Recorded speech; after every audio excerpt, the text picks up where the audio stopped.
Hello friends नमस्कार good morning चलतु जानिनेबा आज दिन टॉप खबर गुड़िक। प्रथम खबर अमेरिका रे गड़िला फुटबॉल परी भारतीय मुंड पूरा परिवार आगे छटफट है मुंड नथिबा गंडी। अमेरिकार डलास सहर रे एक होटेल रे जड़े भारतीय को विवाद पर मैचेट कटुरी रे आक्रमण करी तांको मुंड काटी दिया जायछि।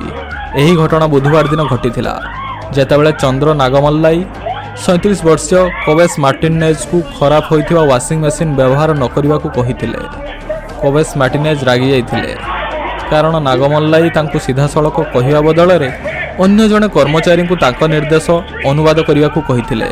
अभियुक्त तापर एक मैचेट आनी 50 वर्षीय नागमल्लाई को एकाधिक बार छुरी रे आघात करथिले।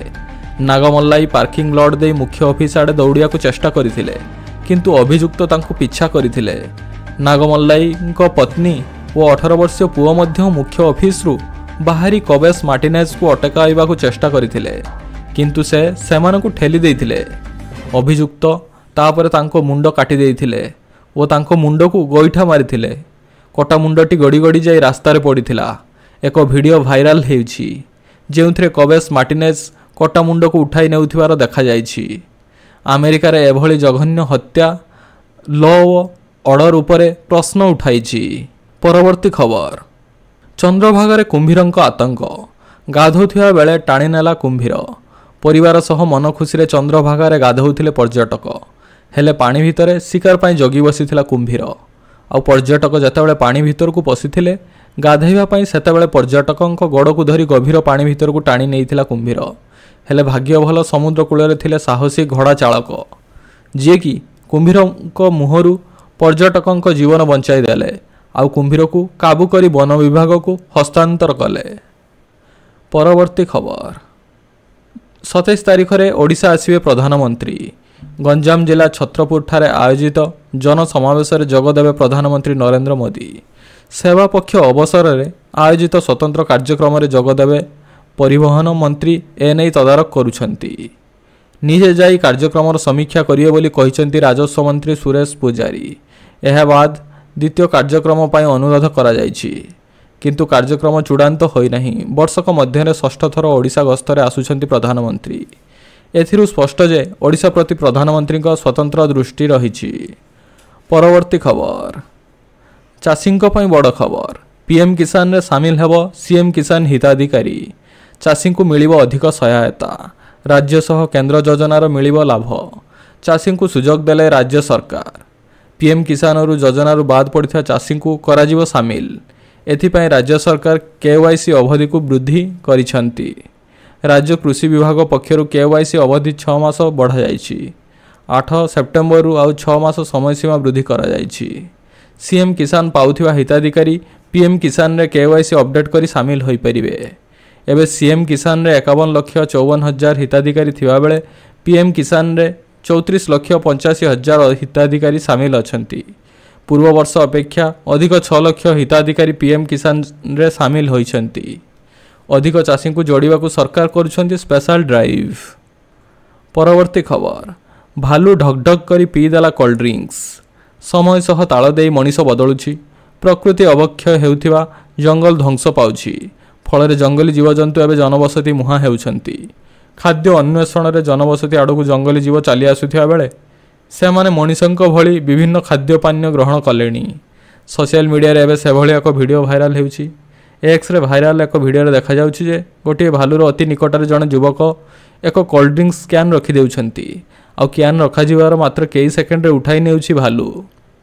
वायरल वीडियोटी छत्तीसगढ़ रो कांकेर अंचलर बोली जणा पड़िछि।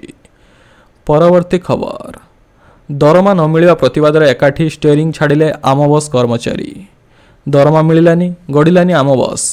वर्तमान 42 दिन हो जाइथिले भी दरमा पाई नथिबारु स्टीयरिंग छाड़ आंदोलन करिसेंती आम बस ड्राइवर। आज पोखरीपुर डिपोरे 43टी बस बंद रहिछि।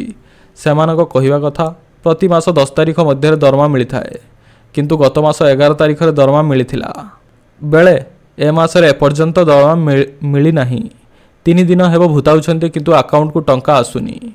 आम बस कर्मचारी पई रेस्ट रूम नाही। ओभर ड्यूटी रे चाप रहुची। 4 दिन साप्ताहिक छुट्टी मिलू नाही। एएसआई सुविधा मिलू नाही बोली ଅଭିଯୋଗ କରୁଛନ୍ତି କର୍ମଚାରୀ। ଥାର୍ଡ ପାର୍ଟି ଅଧୀନରେ ଡ୍ରାଇଭର ନିଯୁକ୍ତି କରିଥିବା ବେଳେ ଡ୍ରାଇଭରଙ୍କ ସାମାଜିକ ସୁରକ୍ଷା ବାବଦରେ କିଏ ଚିନ୍ତା କରିବ ବୋଲି ପ୍ରଶ୍ନ କରିଛନ୍ତି ଏହି ଡ୍ରାଇଭରମାନେ। ପରବର୍ତ୍ତୀ ଖବର, ସତ ମାନିଲେ ଟ୍ରମ୍ପ, ଭାରି ପଡ଼ିଛି ଭାରତ ଉପରେ 50% ଶୁଳ୍କ ଲଗାଇବା ନିଷ୍ପତ୍ତି। ଗତ କିଛି ଦିନ ହେବ ଆମେରିକା ଓ ଭାରତ ମଧ୍ୟରେ ଟାରିଫ ଯୁଦ୍ଧର ତୋଫାନ ଲାଗି ରହିଛି। ଆମେରିକା ରାଷ୍ଟ୍ରପତି ଡୋନାଲ୍ଡ ଟ୍ରମ୍ପ ଶୁକ୍ରବାର ସ୍ୱୀକାର କରିଛନ୍ତି ଯେ ରୁଷିଆ ତେଲ କିଣିବା ପାଇଁ ଭାରତ ଉପରେ ଲାଗୁ ହୋଇଥିବା 50% ଶୁଳ୍କ ଦୁଇ ଦେଶ ମଧ୍ୟରେ ସମ୍ପର୍କକୁ ଖରାପ କରିଛି। ନ୍ୟୁଜ୍କୁ ଏକ ସାକ୍ଷାତକାରରେ ତାଙ୍କର ମତ ରଖି କହିଛନ୍ତି, ଦେଖନ୍ତୁ, ଭାରତର ରୁଷିଆ ହେଉଛି ସବୁଠାରୁ ବଡ଼ ଗ୍ରାହକ। ମୁଁ ଭାରତ ଉପରେ 50% ଶୁଳ୍କ ଲଗାଇଛି କାରଣ ସେମାନେ ରୁଷିଆରୁ ତେଲ କିଣୁଛନ୍ତି। ତଥାପି ଏହା କରିବା ସହଜ ନଥିଲା। ଏହା ଦୁଇ ଦେଶର ସମ୍ପର୍କ ଉପରେ ପ୍ରଭାବ ପକାଇଛି। ଆମେରିକା ରାଷ୍ଟ୍ରପତି କହିଛନ୍ତି ଯେ ତାଙ୍କ ପ୍ରଶାସନ ବାଣିଜ୍ୟ ପ୍ରତିବନ୍ଧକ ଦୂର କରିବା ପାଇଁ ଭାରତ ସହିତ ଆଲୋଚନା ଜାରି ରଖିଛନ୍ତି ଏବଂ ସେ ପ୍ରଧାନମନ୍ତ୍ରୀ ନରେନ୍ଦ୍ର ମୋଦିଙ୍କ ସହ କଥା ହେବେ। ଏହା କିଛି ସପ୍ତାହର କୂଟନୈତିକ ଅଚଳାବସ୍ଥା ପରେ ସମ୍ପର୍କରେ ଉନ୍ନତିର ଏକ ସଂକେତ। ପରବର୍ତ୍ତୀ ଖବର, ବାମରା ତହସିଲଦାର ତଥା ଓଏଏସ୍ ଟପର ଅଶ୍ୱିନ କୁମାର ପଣ୍ଡାଙ୍କୁ ନିଲମ୍ବନ କରାଯିବ। ଦୁର୍ନୀତିଗ୍ରସ୍ତ ଅଫିସରଙ୍କ ଉପରେ ବିଜେପି ସରକାରଙ୍କ କଡ଼ା ଆଭିମୁଖ୍ୟ ରହିଛି। ଦୁର୍ନୀତି କରି ଅନେକ ଅଫିସର ଜେଲରେ ଗଲେଣି। 2 ଦିନ ତଳେ କୁଚିଣ୍ଡା ତହସିଲଦାରଙ୍କୁ ସରକାର ନିଲମ୍ବନ କରିଛନ୍ତି। ଜଣେ ନିର୍ଦ୍ଦିଷ୍ଟ ଲୋକଙ୍କ ସ୍ୱାର୍ଥ ସାଧନ ପାଇଁ ଅନ୍ୟର ଅଧିକାରକୁ କ୍ଷୁଣ୍ଣ କରିଥିଲେ। 2019 ବ୍ୟାଚ୍ର ଟପର ଅଶ୍ୱିନ କୁମାର ପଣ୍ଡା ଲାଞ୍ଚ ନେଇ ଧରାପଡ଼ିଛନ୍ତି। ଖୁବ୍ ଶୀଘ୍ର ତାଙ୍କୁ ନିଲମ୍ବନ କରାଯିବ। ଲୋକଙ୍କୁ ଅନୁରୋଧ କରୁଛି, ରାଜସ୍ୱ ମନ୍ତ୍ରୀ ସରକାରୀ ସ୍ତରରେ ରାଜସ୍ୱ ବିଭାଗରେ ଅନ୍ୟାୟ, ଲାଞ୍ଚ, ଆଇନ ବିରୋଧୀ କାର୍ଯ୍ୟ ଦେଖିଲେ ନଜରକୁ ଆଣନ୍ତୁ। କେହି ବର୍ତ୍ତିବେନି। ସେ ଦୃଷ୍ଟିରୁ ବିଭାଗ ପ୍ରତି ମାସ ଆସେସମେଣ୍ଟ କରୁଛି।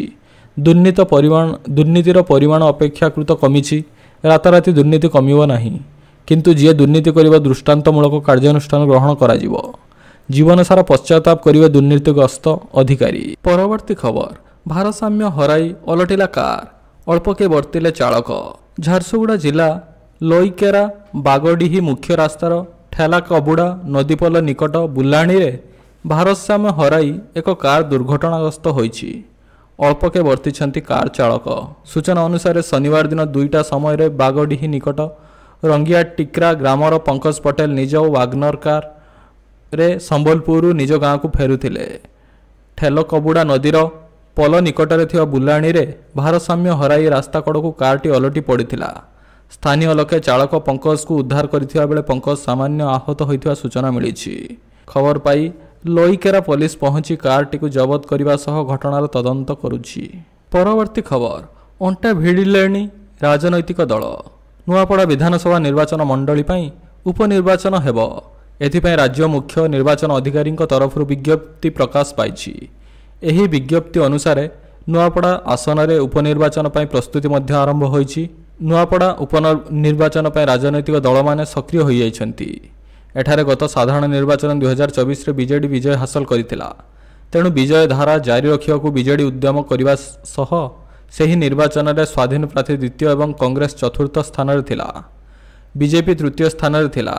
ଏବେ ରାଜ୍ୟରେ ବିଜେପି ସରକାର ଥିବାରୁ ଏହି ଆସନରେ ଜିତି ବିଧାନସଭାରେ ନିଜର ସଦସ୍ୟ ସଂଖ୍ୟା ବଢ଼ାଇବାକୁ ଚାହୁଁଛି। ପରବର୍ତ୍ତୀ ଖବର, ପୁରୀରେ ପୁଣି ହିଂସା, ସ୍ପଷ୍ଟ ଦିବାଲୋକରେ ଛୁରାମାଡ଼, ଦାଦା ପୁତୁରା ଆହତ। ଆଧ୍ୟାତ୍ମିକ ସହର ଶ୍ରୀକ୍ଷେତ୍ରରେ ପୁଣି ହିଂସାକାଣ୍ଡ ଦେଖିବାକୁ ମିଳିଛି। ସ୍ପଷ୍ଟ ଦିବାଲୋକରେ ଛୁରାମାଡ଼ ହୋଇଛି। ଶ୍ରୀମନ୍ଦିର ଉତ୍ତର ଦ୍ୱାର ନିକଟରେ ହୋଇଥିବା ଛୁରାମାଡ଼ରେ ଦାଦା ଓ ପୁତୁରା ଆହତ ହୋଇଛନ୍ତି। ଆହତ ବ୍ୟକ୍ତିମାନେ ହେଲେ ଗୌରାଙ୍ଗ ସାହୁ ଓ ସନ୍ତୋଷ କୁମାର ସାହୁ। ସେମାନଙ୍କୁ ଡାକ୍ତରଖାନାରେ ଭର୍ତ୍ତି କରାଯାଇଛି। ଶ୍ରୀମନ୍ଦିର ଉତ୍ତର ଦ୍ୱାର ନିକଟରେ ସେମାନେ ଥିଲେ। ଏହି ସମୟରେ ଏକ ବାଇକ୍ରେ କିଛି ଦୁର୍ବୃତ୍ତ ଘଟଣାସ୍ଥଳରେ ପହଞ୍ଚି ଦାଦା ଓ ପୁତୁରାଙ୍କୁ ଛୁରୀରେ ଅତର୍କିତ ଆକ୍ରମଣ କରିଥିଲେ। ଦୁର୍ବୃତ୍ତମାନେ ଛୁରାମାଡ଼ କରି ଘଟଣାସ୍ଥଳରୁ ଫେରାର ହୋଇଯାଇଥିଲେ। ଏହି ଘଟଣା ନେଇ ସିଂହଦ୍ୱାର ଥାନା ପୁଲିସ ଘଟଣାସ୍ଥଳରେ ପହଞ୍ଚି ଆହତ ଦାଦା ଓ ପୁତୁରାଙ୍କୁ ଉଦ୍ଧାର କରି ଜିଲ୍ଲା ମୁଖ୍ୟ ଡାକ୍ତରଖାନାରେ ଭର୍ତ୍ତି କରିଛି। ଥାନାରେ ଅଭିଯୋଗ ପରେ ପୁଲିସ ତଦନ୍ତ କରୁଛି। ପରବର୍ତ୍ତୀ ଖବର, ଖରିଫ ଋତୁର ଫସଲ ଅମଳ ପୂର୍ବରୁ ଧାନ କିଣିବାକୁ ପ୍ରସ୍ତୁତ ରୁହନ୍ତୁ ଅଧିକାରୀ। ଉପମୁଖ୍ୟମନ୍ତ୍ରୀ ପ୍ରଭାତୀ ପରିଡ଼ା ଆଜି ନିମାପଡ଼ା ଗସ୍ତ କାଳରେ ଚାଷୀମାନଙ୍କୁ ଭେଟିଛନ୍ତି। ଏହି ଅବସରରେ ସେ ଅଧିକାରୀମାନଙ୍କୁ ପରାମର୍ଶ ଦେଇଛନ୍ତି। ସେ କହିଛନ୍ତି, ଖରିଫ ଋତୁର ଫସଲ ଅମଳ ପୂର୍ବରୁ ଧାନ କିଣିବା ନେଇ ସମସ୍ତ ପ୍ରସ୍ତୁତି ଶେଷ କରନ୍ତୁ। ଶ୍ରୀମତୀ ପରିଡ଼ା ଗଡ଼ତରିହ, ବାମନାଳ, ବଡ଼ନିଙ୍ଗଡ଼ା ଗ୍ରାମରେ ଉପମୁଖ୍ୟମନ୍ତ୍ରୀ ପ୍ରଭାତୀ ପରିଡ଼ାଙ୍କ ଧାନ କ୍ରୟ କେନ୍ଦ୍ର ଭିତ୍ତିପ୍ରସ୍ତର ସ୍ଥାପନ କରାଯାଇଛି। ପ୍ରାଥମିକ କୃଷି ସେବା ସମବାୟ ସମିତି ଧାନ କ୍ରୟ କେନ୍ଦ୍ରର ଭିତ୍ତିଭୂମି ବିକାଶ ପାଇଁ ଗୋଟେ କୋଟି 44 ଲକ୍ଷ ଟଙ୍କାରୁ ଊର୍ଦ୍ଧ୍ୱ ଟଙ୍କାର ଶୁଭ ଭିତ୍ତିପ୍ରସ୍ତର ଅନୁଷ୍ଠିତ ହୋଇଯାଇଛି। ଶ୍ରୀମତୀ ପରିଡ଼ା ଏହି କାର୍ଯ୍ୟକ୍ରମରେ ଉପସ୍ଥିତ ଥିବା ବିଭାଗୀୟ ଅଧିକାରୀମାନଙ୍କୁ ନିର୍ମାଣ କାର୍ଯ୍ୟ ନିର୍ଦ୍ଦିଷ୍ଟ ସମୟସୀମା ମଧ୍ୟରେ ଶେଷ କରିବା ସହ କାର୍ଯ୍ୟକୁ ଭଲ ଭାବରେ ତଦାରଖ କରିବା ନିମନ୍ତେ ନିର୍ଦ୍ଦେଶ ଦେଇଛନ୍ତି।